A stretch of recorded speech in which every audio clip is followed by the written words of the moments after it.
Paris remains as the most magical trip we have ever taken.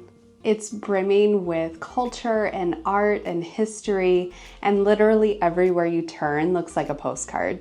Not to mention the very best part, the food. I've put together a list of our favorite things to do in Paris.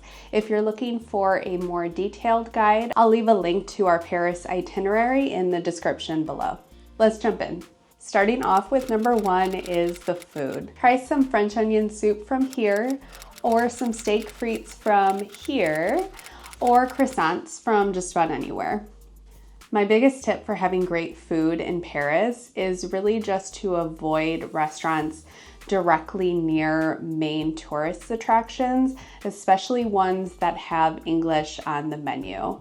If you go a little off the beaten path, have a menu in French, you're pretty much guaranteed to have an amazing meal. Number 2 is the Palace of Versailles. This is located just outside of the city. You can take a train, or you can do what we did, which was take a tour, which gave us the transportation and then also allowed us to skip the line, which was great. The palace is absolutely beautiful and you can easily spend at least a half day there. Number 3 is a dinner cruise on the Seine. Paris is the city of lights, so to see it at night is an absolute must-do. Doing a dinner cruise allows you to take a nice long cruise while being served a delicious meal. Number 4 is the Louvre. I love an art museum and the Louvre is among the best in the world, but I will say manage your expectations.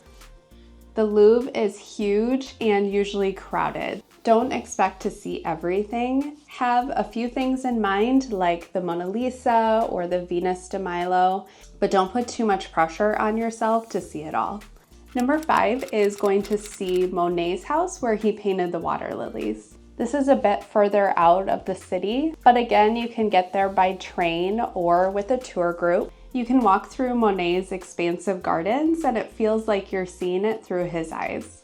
Number 6 is the Catacombs.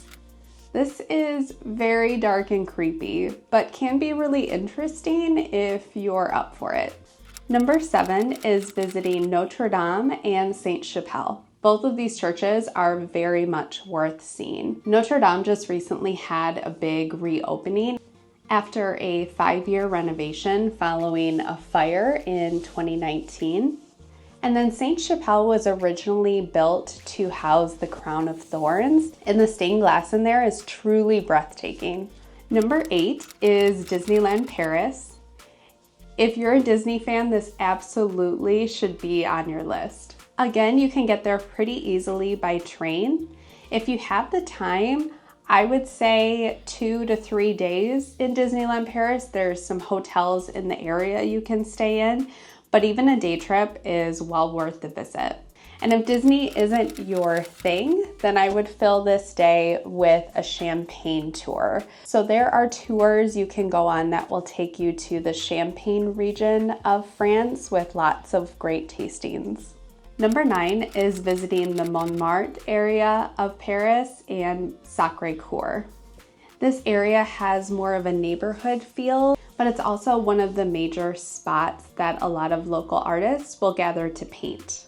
If you head up a steep hill to the Sacré-Cœur church, you'll be greeted with all the artists up there and the most incredible view of the city. And last but not least is the Eiffel Tower. It is an undeniably beautiful landmark, and I do recommend to see it, but I do think the best way to enjoy it is to have a picnic on the grass nearby. So grab some cheese and wine and a fresh baguette and spend some time enjoying the view from down below, especially at night when they're doing their light show.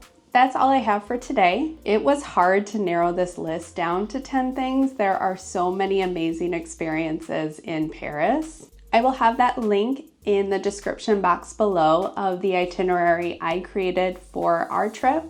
And if you're thinking about visiting, absolutely do it. It's well worth the visit. Thanks for watching, everyone, and happy travels.